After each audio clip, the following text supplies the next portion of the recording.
So back to the payment program, and of course, how students can reach out to the bursar's office once their aid is dispersed from financial aid. How do they know if they have a balance that they have to pay? Yep. So that area that I just talked about, the Student Service Center, is a live picture. If you log in there and see, I'll make this up, you have a $500 bill, you leave the page and go enroll into another class. If you go back in there, it's going to update itself and you'll see your new balances. Whether you add a class, drop a class, that's a live picture. Now, I mentioned that we don't do paper bills. The electronic statements are issued once a month, usually around the 12th, whatever that time of the month is. You can watch for an email that comes to your UBalt email address. The bursar office, just like the whole rest of the campus, we send everything to ubalt.edu email addresses always. So you'll get a reminder there, hey, we've put an electronic statement out there for you to go and check and get an update. It even does a tickler, like if you haven't checked it within 15 days of that email, it'll send you a reminder, follow up. Don't forget to check your statement. And I think I heard you mention something too, like what happens if I get financial aid and I'm going to get a refund? That would also show up in that statement. You would get your refund. It would show there as a credit. And this is my opportunity to plug that we just went live with direct deposit refunds. Historically, we have used paper checks through the state of Maryland, which is fine, but it takes time to do that. It's a very antiquated process. So the same CashNet vendor that does our payment plans is helping us out with direct deposit. We have a short link if you want to put it in the chat. It's ubalt.edu/direct deposit. And that is a quick tutorial there. It has a 2-slide PDF that'll show you how to enroll in the direct deposit. It's free of charge to the students, and it has cut the time in half. So usually a paper check refund from the time your financial aid disperses to the time the state cuts a check, and it could be 10 days before a student has a paper check in hand. The direct deposit has been turned around in about 5 days. We just had successful groups go through last week, so we're excited to get that moving. That is exciting news to hear, yeah, especially during this time.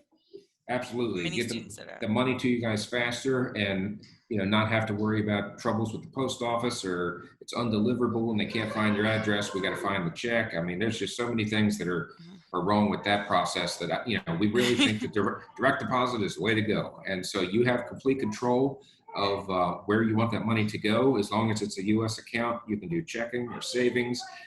You can change it or add it, withdraw from it at any time. So check that out. And Mike, when do students typically receive the refunds? Could you talk a little bit about that and the add drop period?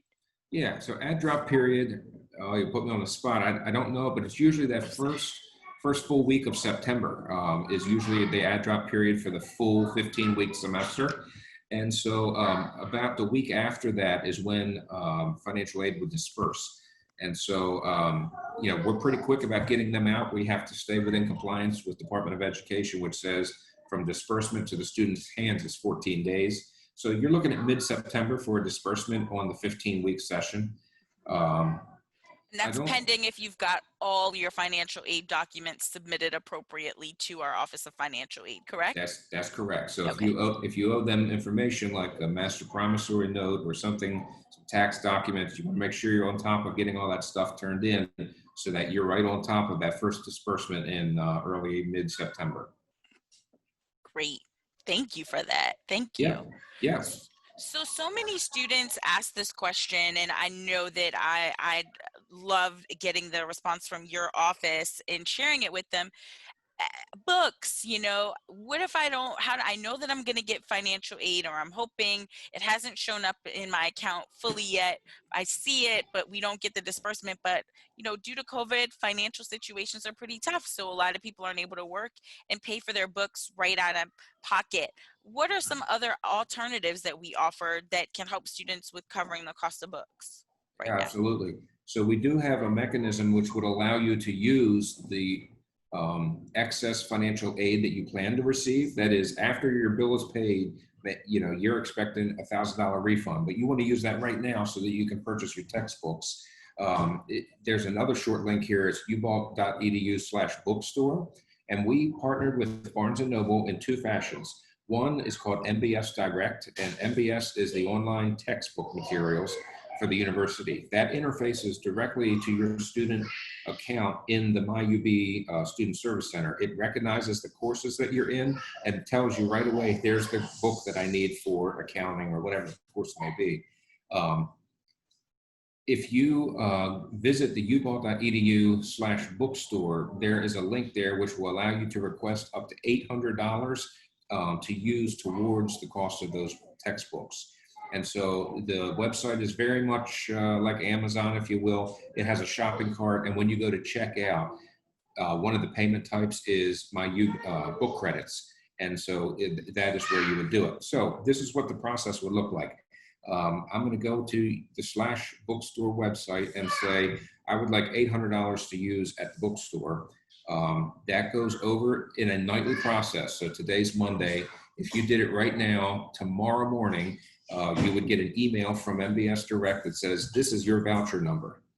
And when you go to check out of your shopping cart and use book credit, that voucher number is the number you put in there to check out. And then they'll bill back to your student account against that financial aid. Two other quick things to note. You do have to have financial aid above the cost of your tuition and fees to use this tool. So it's going to pay, your financial aid will pay your tuition and fees first. And if you have an overage, then we can use that for this tool. One other thing is, so MBS does your online textbooks. There's a separate Barnes & Noble that was in our physical campus when we were there in person. It was called The Hive. And I was told the other day that The Hive is still going to accept orders in an online fashion. The Hive is for supply credits. So that's blue books, pens and pencils, laptops, swag, that kind of stuff is at the Hive, and you can request that as well. So that when you go to do the /bookstore webpage, there's two buckets. MBS, that's your textbooks, and the Hive is your supplies. So that's important to know the difference in those two buckets. That's wonderful. So not only can we purchase supplies, but we can also purchase our books using those book credits just so that we can be adequately prepared as students for classes. Yes? Yep. Yep. Wonderful. That's great.